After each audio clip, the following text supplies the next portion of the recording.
அதிகப்படியான மெம்பர்ஸ் வந்து பாத்தீங்கன்னா சண்டே வந்து ஜோனல் ஆபீஸ்ல வந்து மீட்டிங் போயிட்டு இருந்துச்சு. அந்த மீட்டிங்ல பாத்தீங்கன்னா எல்லாருமே வந்து கலந்துக்கிட்டாங்க. எம்டி சார் வந்து அவருமே வந்து ஆன்லைன் மீட்டிங்ல வந்து கூகுள் மீட் போட்டு நான் வந்து ஜிஎம்க்கு வந்து பேமெண்ட் வந்து போட்டுட்டேன், ப்ராசஸ் ஆயிடுச்சு, நாளைக்கு வந்து அவங்களுக்கு கிரெடிட் ஆயிடும் அப்படின்ற இன்ஃபர்மேஷனை தான் எல்லாருக்கும் வந்து கொடுத்தாங்களே தவிர ஒரு 1-2 நாட்கள்ல வந்து நாங்க வந்து உங்களுக்கு எம்டி வீடியோ வரும் வெயிட் பண்ணுங்க அப்படின்னு சொல்லிட்டு தான் எல்லாருக்குமே வந்து தகவல் சொன்னாங்க.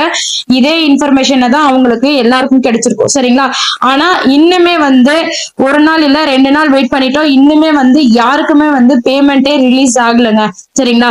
ஏன்னா ஜிஎம்க்கு வந்து பேமெண்ட் போடுறேன்னாங்க. இன்னுமே பேமெண்ட் வந்து ரிலீஸ் ஆகல. எம்டி சாரோட வீடியோவும் வரல. சரிங்களா? ஏன் வரல அப்படின்னு பாத்தீங்கன்னா, எம்டி சார் வந்து பாத்தீங்கன்னா ஒரு அஞ்சு கேஸ் போட்டிருந்தாங்க நம்ம மேல, நிறுவனத்து மேல. அந்த 5 கேஸ்ல வந்து 4 கேஸ் மட்டும் தான் கம்ப்ளீட் ஆயிருக்கு அப்படின்றத சொல்லியிருந்தேன். சரிங்களா? அதுலயுமே ஒரு கேஸ் வந்து கம்ப்ளீட் ஆகலைங்க. அந்த கேஸ் வந்து கம்ப்ளீட்டே ஆகல. அதே மாதிரி முன்ஜாமீன் கேட்டிருந்தாங்க, முன்ஜாமீனும் கொடுக்கல. அவங்க முன்ஜாமீன் கொடுக்காத காரணத்தாலதான் எம்டி சாரால வந்து வீடியோ போட முடியல. சரிங்களா? இந்த டைம்ல வந்து ஏன் வீடியோ போடாம இருக்கிறாரு அப்படின்னு சொல்லி பாத்தீங்கன்னா, மேல இன்னும் ஜாமீனே கொடுக்கல அப்படின்ற நேரத்துல வந்து அவர் வீடியோ போட்டாரு அப்படின்னா அதுவுமே வந்து ஒரு குற்றமா எடுத்து வைக்கப்படுங்க. சரிங்களா? அதனாலதான் அவர் வந்து எந்த ஒரு வீடியோவும் போடாம இருக்கிறாங்க. நெக்ஸ்ட் வந்து பாத்தீங்கன்னா ஜிஎம்க்கு வந்து பேமெண்ட் போடுறேன்னு சொல்லியிருந்தாங்க. ஆனா வந்து பேமெண்ட் வந்து இன்னுமே போடல. அது ஏன் போடாம இருக்காங்க அப்படின்னு பாத்தீங்கன்னா, இவங்களோட வழக்குல வந்து பாத்தீங்கன்னா ஜாமீனும் கிடைக்கல. சரிங்களா? எதிர்கட்சிக்காரங்க எல்லாம் வந்து வெயிட் பண்ணிட்டு இருக்காங்க. அவங்களோட இயரிங்க வந்து தள்ளி தள்ளி போட்டுட்டே இருக்கிறாங்க. தள்ளி போடுறது மூலியமா இவங்களுக்கு வந்து பேமெண்ட் வந்து டிலே ஆகணும். பேமெண்ட் டிலே ஆச்சு அப்படின்னா அதுல இருக்க உறுப்பினர்கள் வந்து ரொம்ப பாதிக்கப்படுவாங்க. பாதிக்கப்பட்ட உறுப்பினர்கள் வந்து கேஸ் கொடுப்பாங்க. அப்படின்றனால ஒவ்வொரு மெம்பர்ஸும் வந்து பாத்தீங்கன்னா இப்படிதான் பண்ணணும் அப்படின்ற மாதிரி யாராவது கேஸ் கொடுக்க வரீங்களா அப்படின்னு சொல்லிட்டு அவங்களே கேட்டு அவங்க தரப்புல வந்து இதை எதிர்பார்த்துட்டு இருக்காங்க. மெம்பர்ஸையும் வந்து தூண்டி விடுறாங்க. சரிங்களா? சோ எல்லாருமே நோட் பண்ணிக்கோங்க. நம்ம போய் வந்து பேமெண்ட் வரல அப்படின்றதுக்காக கேஸ் கொடுக்கறதுனால எந்த ஒரு விஷயமும் அங்க வந்து சேஞ்ச் ஆக போறது கிடையாதுங்க. சரிங்களா?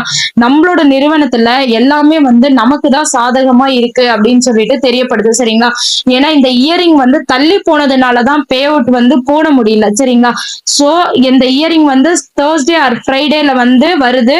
அந்த தேர்ஸ்டே ஃப்ரைடே வந்து அந்த இயரிங் கம்ப்ளீட் ஆயிட்டு நமக்கு சாதகமா தான் வரணும் அப்படின்னு நினைச்சுக்கோங்க. நமக்கு சாதகமா வந்ததும் உடனே வந்து நம்மளுக்கு எல்லாருக்கும் வந்து ஜிஎம்ல இருந்து சிஎம் வரைக்கும் எல்லாருக்கும் பே அவுட் வந்து ரிலீஸ் பண்ணிடுவோம். அது பேட்சா தான் ரிலீஸ் பண்ணுவாங்க. அதை பத்தின வீடியோவும் எம்டி சாரால போட முடியும். அந்த இயரிங் இருக்கிறதுனாலதான், ஜாமீன் கொடுக்காதனாலதான் வீடியோ போடாம இருக்கிறாங்க. சோ அந்த தேர்ஸ்டே ஃப்ரைடே வரைக்கும் வெயிட் பண்ணுங்க. கம்பல்சரி நம்மளுக்கு வந்து எம்டி சார் அதை பத்தின விளக்கம் வந்து கொடுப்பாங்க. ஏன் வீடியோ போட முடியல, அங்க வந்து என்ன நடக்குது, எதனால வந்து நம்ம வந்து பேமெண்ட் வந்து டிலே ஆகுது அப்படின்ற இன்ஃபர்மேஷன் தெளிவான விளக்கம் எல்லாம் வந்து எம்டி சார் கொடுப்பாங்க. சோ நம்ம வந்து நிறுவனத்திற்கு பண்ண வேண்டிய ஒண்ணு பொறுத்துட்டோங்க. இந்த வீக் தேர்ஸ்டே ஆர் ஃப்ரைடே வரைக்கும் வெயிட் பண்ணுங்க. நமக்கு வந்து ஒரு நல்ல ஒரு இன்ஃபர்மேஷன் கிடைக்கும். சரிங்களா? யாருமே எந்த ஒரு பேனிக்கும் ஆக வேண்டாம்னு நான் கேட்டுக்கிறேன்.